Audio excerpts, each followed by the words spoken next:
Thank you. Please be seated.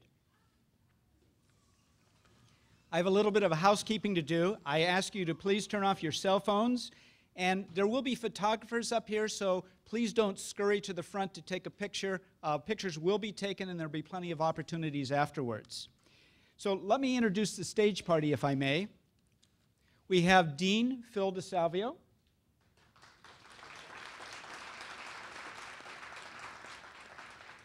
Professor Betsy Bateman.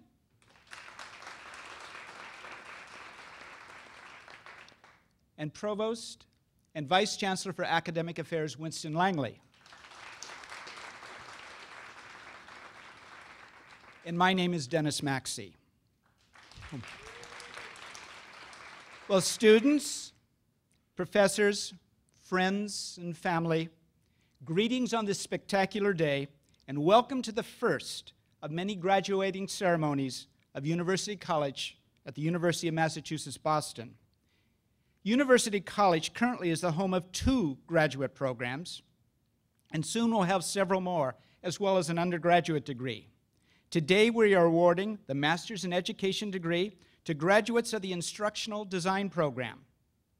This is the 28th Instructional Design class, but the very first University College graduating class. Each year, we have the occasion to celebrate those achievements of our students, especially those who have completed a rigorous course of study. So graduates, I applaud you for your efforts and your success. This is also a special time for me, as each year I am allowed to offer 3 words of wisdom to you.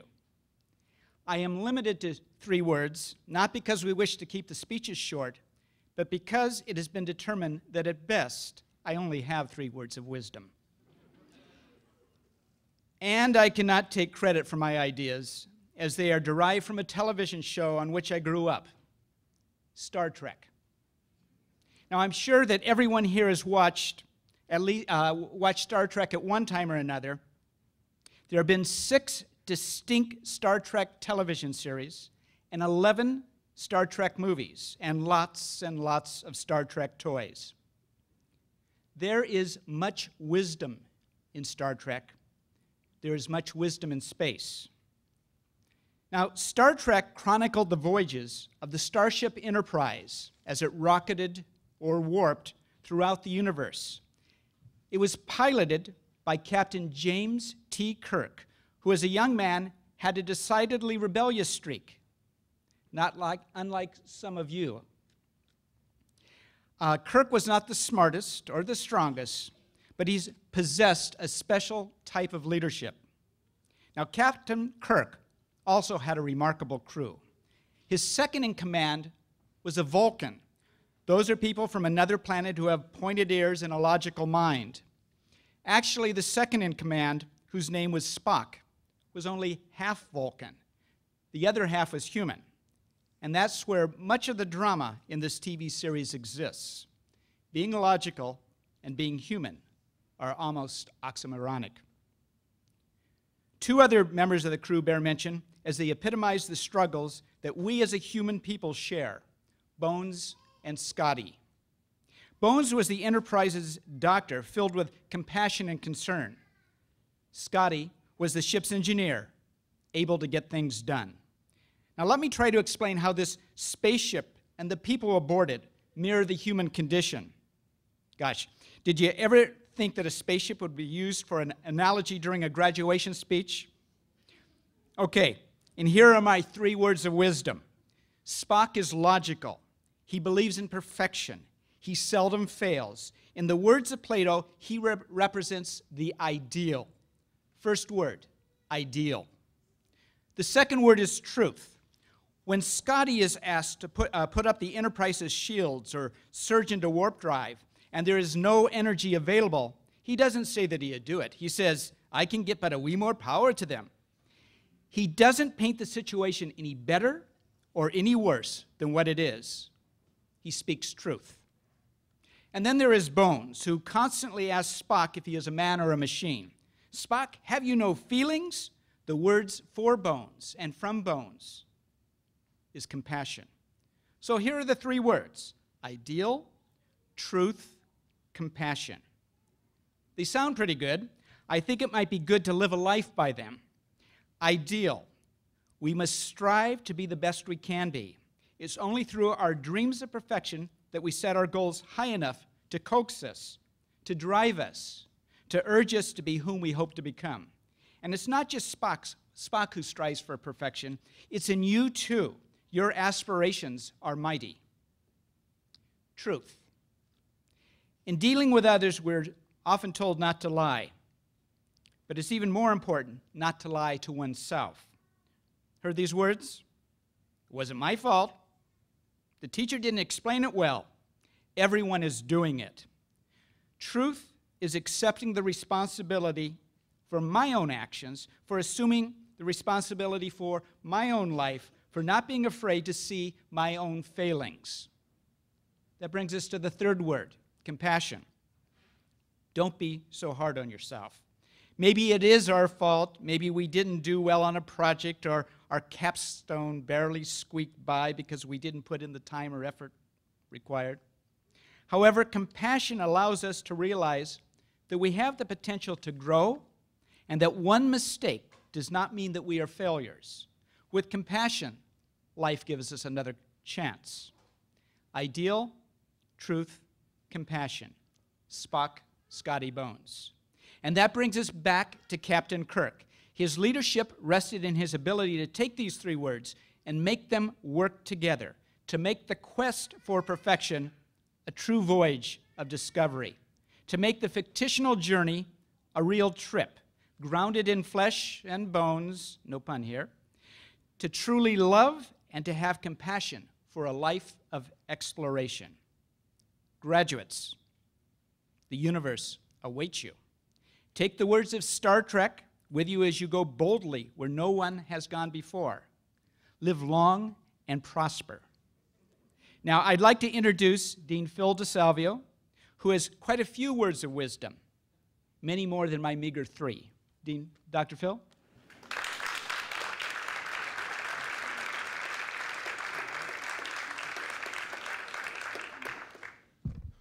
Hello, everyone.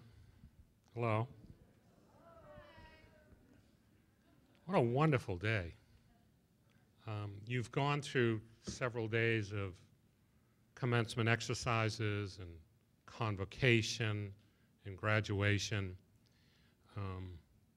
and you've seen a tradition here in commencement and graduation. Someone once said that graduation speakers are a lot like corpses at a funeral. You can't have one without the other, and you don't expect them to say too much.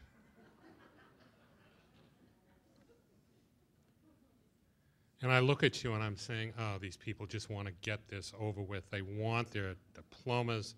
They want to just leave. But we're going to keep you here just a little bit longer, because this is a milestone in your life. This is a very important point in your life. And it represents a clearly defined success in your life. There are not many people that have earned a master's degree. You are in the top 95% of those educated in the nation. But I'm going to try to say a few words that I hope you'll take with you. And it's a little something about you and your profession and what lies ahead for you. And I'll also keep in mind the 2 speeches that were given in Gettysburg in 1863. There was the first speech lasted over an hour, and the second speech given by Abraham Lincoln lasted 2 minutes. Guess which speech was remembered the most in Gettysburg? I'm going to try to keep it brief, because brevity is the soul of wit, as you all know, because you've gone through a master's degree. I want to make several comments. One about your time here. And as a graduate student, you've had 2 educations. The first education gave you a set of specific techniques and skills and competencies. And you're very good at that now.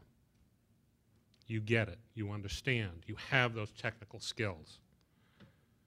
And with your faculty, our distinguished faculty, I thank you for the fine work you've done with our graduates. Thank you very, very much. But you also received a second education. And that second education is about thinking. You absorbed ways of thinking and reacting. You understand the standards on what it means to be a professional, how a professional works, how a professional collaborates, how a professional serves. And that's what a Master of Instructional Design is. It's what defines a professional. It's not about the technical. It's about how to think. It's about people. It's about situations. It's about problem solving. So I ask you, as you think about your life as a professional, you have to be absolutely paranoid about the currency of your knowledge. And you have to continually ask yourself, am I really up to speed? Or am I just stagnating intellectually? Am I faking it? Am I falling behind? Am I still learning? Or am I just doing the same stuff every day? I urge you to keep learning. I urge you to understand that knowledge is increasing exponentially, especially in your profession. And with the way things are going, the information you learn today is going to be obsolete soon. You need to continue to read, you need to continue to study, you need to continue to fulfill the responsibilities of a professional and understanding and knowing the currency of the knowledge. Change is the only constant. And you have to continue putting yourself outside of your comfort zone. And if opportunity doesn't knock, you have to build a door. It's like your colleague, Wendy, Florence, our book award winner, who has done just that. She started her studies online while living in Malaysia. She traveled to UMass Boston to complete her degree, portion of her degree, and then she returned to China to finish the online program. She saw her opportunity, and she built a door. Congratulations. And as your colleague Paula Deneen says, our resident sailor, we can't direct the wind, but we can adjust the sails. So please remember that the diploma you're going to receive today should not be thought of as a reward. It really is a commitment. It's an obligation to go forward and continue the lifelong process of learning. You know, instructional design and technology is really a part of the transformation in higher education. You are riding the crest of the change in higher education. And I sometimes say that a big part of what an instructional designer does is to craft learning experiences. That's what you do. It's crafting learning experiences. You're a pioneer in e-learning. You're a pioneer in instructional design. We are just at the beginning to see the promise and potential of your profession, and you're the pioneers. There are not many instructional designers out there. I emphasize experiences and learning experiences, even though that's probably not how most would describe what you do. But you're very much like an architect. You're an architect of learning. You develop the blueprint for learning. You know how people learn, and you have ideas on how to help them learn better. What a wonderful calling that is. You use your problem-solving skills to a variety of applications. And your job is to improve the learning experience. You get to see the difference it makes in people's lives. You make a difference in people's lives. You change those lives of those people you touch, of those people who teach, and those people who learn. You have the power to make things better. That's an awesome power. So think of your reach. At the end of your career, think of the reach you have had with the thousands and thousands of instructors, professors, and students who have benefited from your knowledge. It's an awesome responsibility. You've also gotten the great joy of dreaming every night about the Dick and Carey instructional model. For those of you who do not know that, I'm sure the faculty know that very well. And for those of you who hear that repeated over and over again and the graduates sleep, Dick and Carey, please know that those nights are almost over.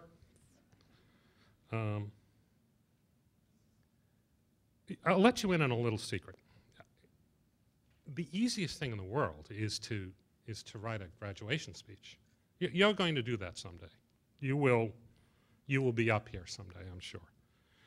No one ever remembers that speech. You're going to remember Dennis's Star Trek metaphor, but you know what I say is, you'll forget it. I've been a professor a long time, I know that. But every once in a while I see an old student, a former student, and many of them are old now, and they remembered one or two things about what I've said in the courses that I've taught, but I know that it's stuck with them. So I hope what has been said yesterday and today will stick with you. But this is about what you did. It's about what you created by your hard work and perseverance.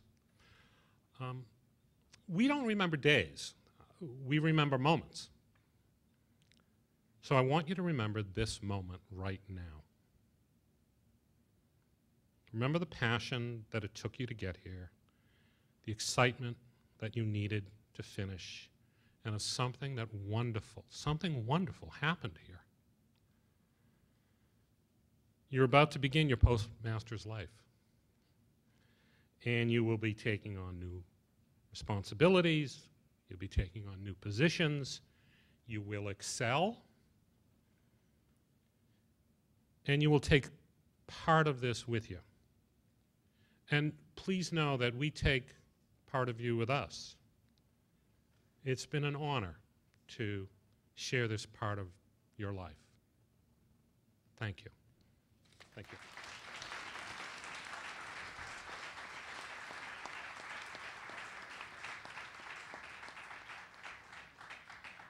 And now some remarks from Provost Langley.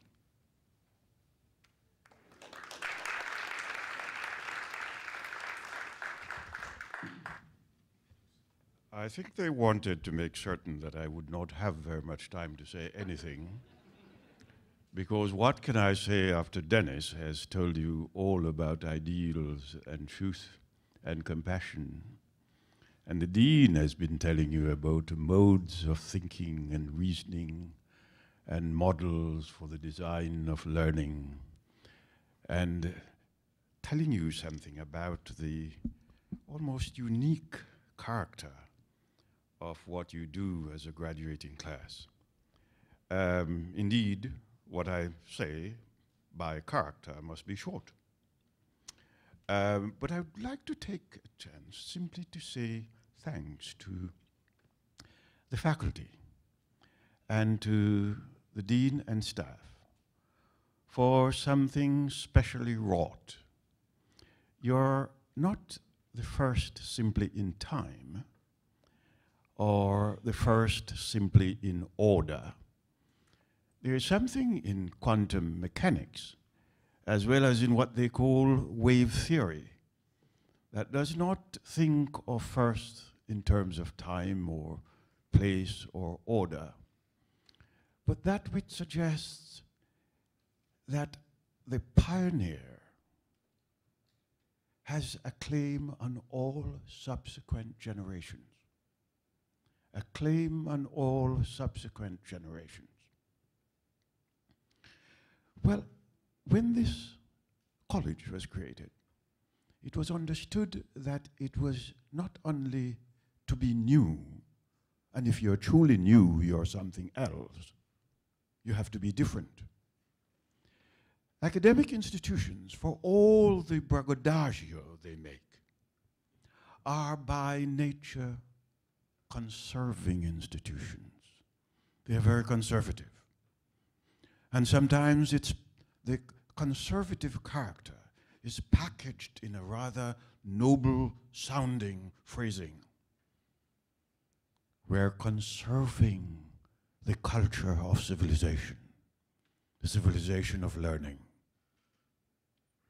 Well, this college was supposed to create new departures, to say that conservation is good and we believe in it, but at the heart of change, and no human possibility beckons us without the opening of a possibility for change.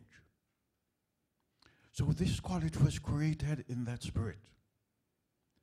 And I see you as pioneers, not only in what you embody and the degree that you carry with you, but as the one that will have claims on all future generations of this college to say, we in fact represented not just the first in order, the first in time, and the first in claim, but we have committed ourselves to be a continuing agent of change, to suggest to the academy that one can conserve and also be the leader of change. Thank you for having me in your presence. I think you may be small today in terms of numbers. I think in a few years you will see that you are not only one in stature, but in numbers also. Thank you.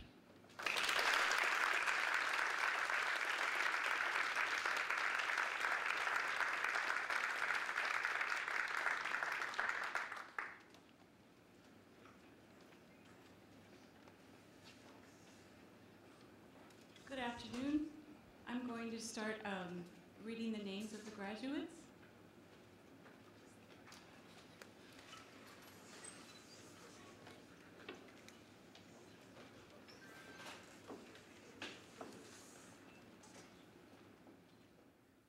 Our first graduate is Florence Hang.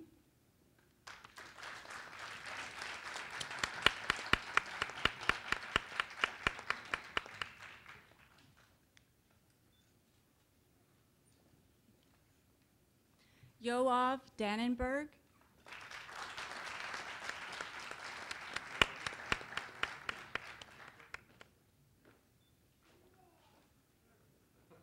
Jacqueline McDonald.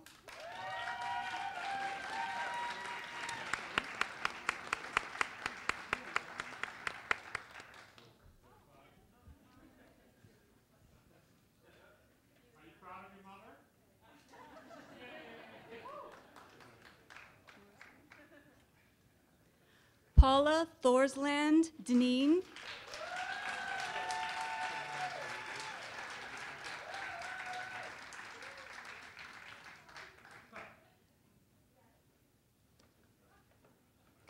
Diane Manning.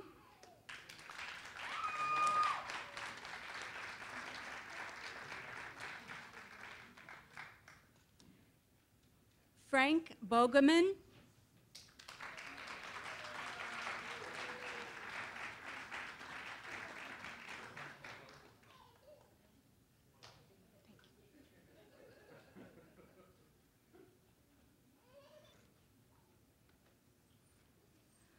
Paul Bucchieri.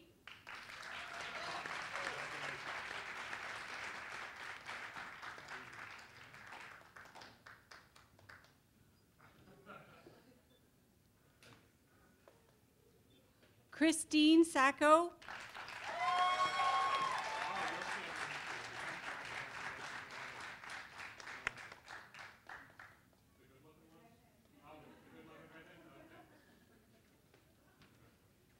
Lori Hagar.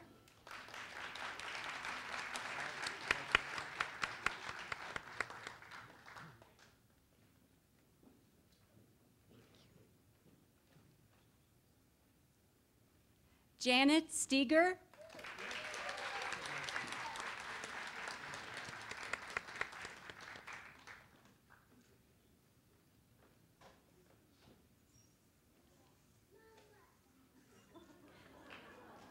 Michelle Sostek.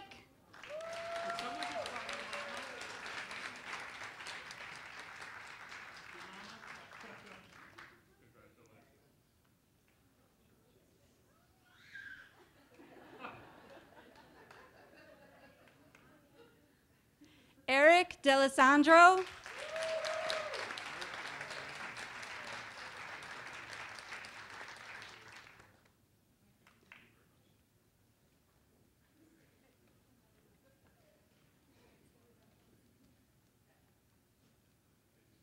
Laura Barrero.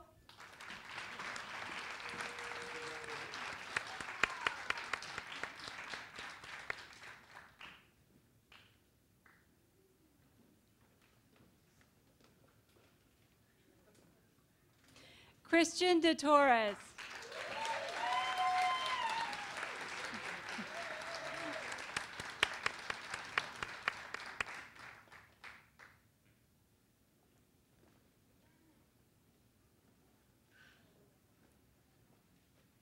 Venus Anna Watson.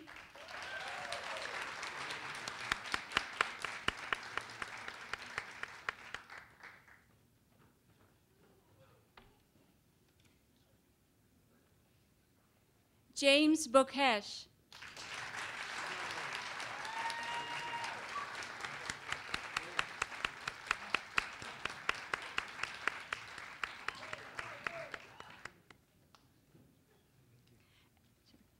And now I would like to welcome Yoav Deinenberg, who is going to present some student reflections on the instructional design program.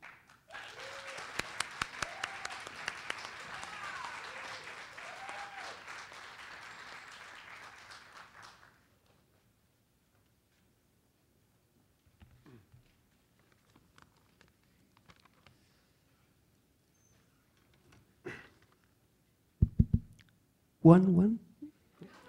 It works. In the fall of 2009, about 2.5 years ago, at the age of 42, I thought I knew everything there was to know about myself and the world around me. I lived my comfortable routine, to which I got used to over time. My relationship with my close family, my wife, my daughters, parents, brothers were mature and predictable, the way it should be. And I avoided going outside my comfort zone, exploring new things, which was quite normal too. At this point, I truly believed that my midlife crisis was finally over, but it wasn't. I've always been interested in education. It's been in my blood for as far as I remember myself. As an elementary school student, for example, I was tutoring my friends, and this went on to high school, college, and even to the workplace. Life had different plans for me, though, and after completing my bachelor degree in engineering, I followed the predictable path, found a job, and specialized in databases. I had a highly technical job, which was comfortable, but had nothing to do with what I really longed for, helping people improve and develop.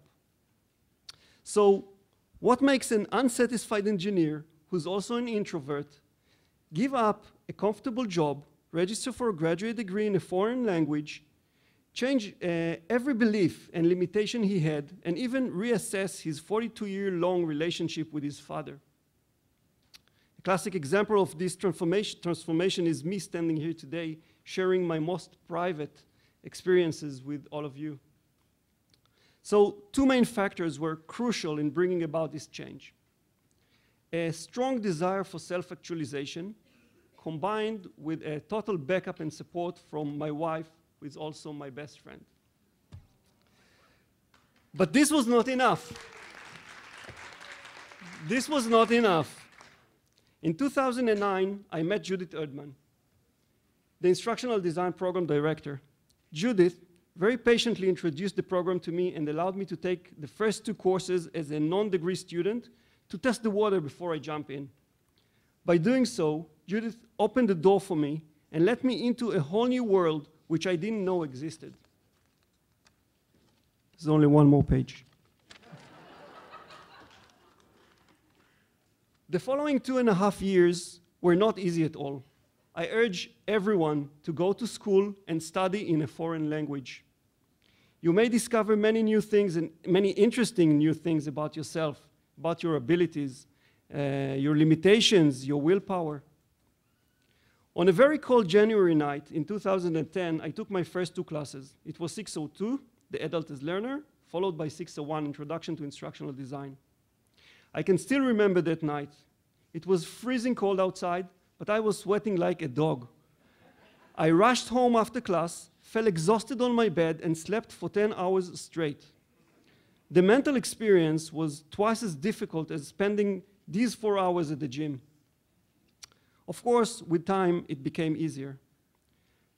But there is another very unique thing about the Instructional Design program, which helped me greatly in completing my degree, and more importantly, enjoying every step I made toward it. All the faculty, without an exception, had created a safe learning environment for me.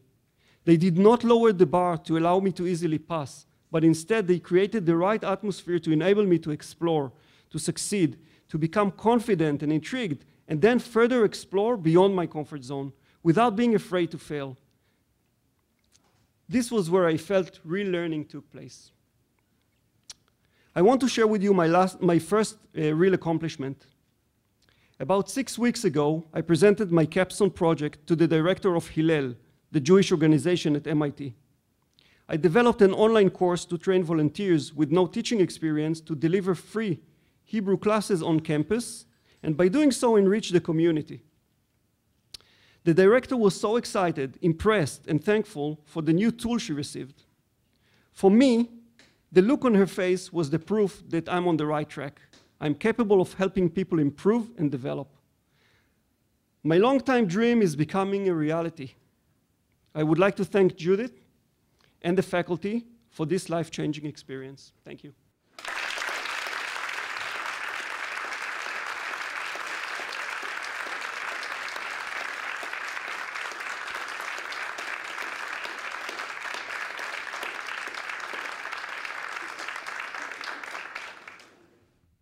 Well, how do you follow that? That's wonderful. Before we ask you to join us in the atrium in the back for refreshments, I want to say on behalf of University College and the wonderful faculty and the University of Massachusetts at Boston, we welcome you to the UMass Boston family. You will know that you're an alum of UMass Boston when the director of fundraising will meet you up there at the door asking you for a contribution to the alumni fund. If you go out the side door, you will be able to avoid her, but that means you won't get refreshments.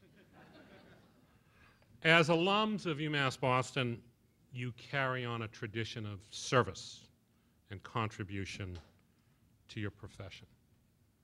And we know you will make us proud. Congratulations, graduates, UMass Boston. Thank you very much. And the director of alumni is at that door over there. So thank you.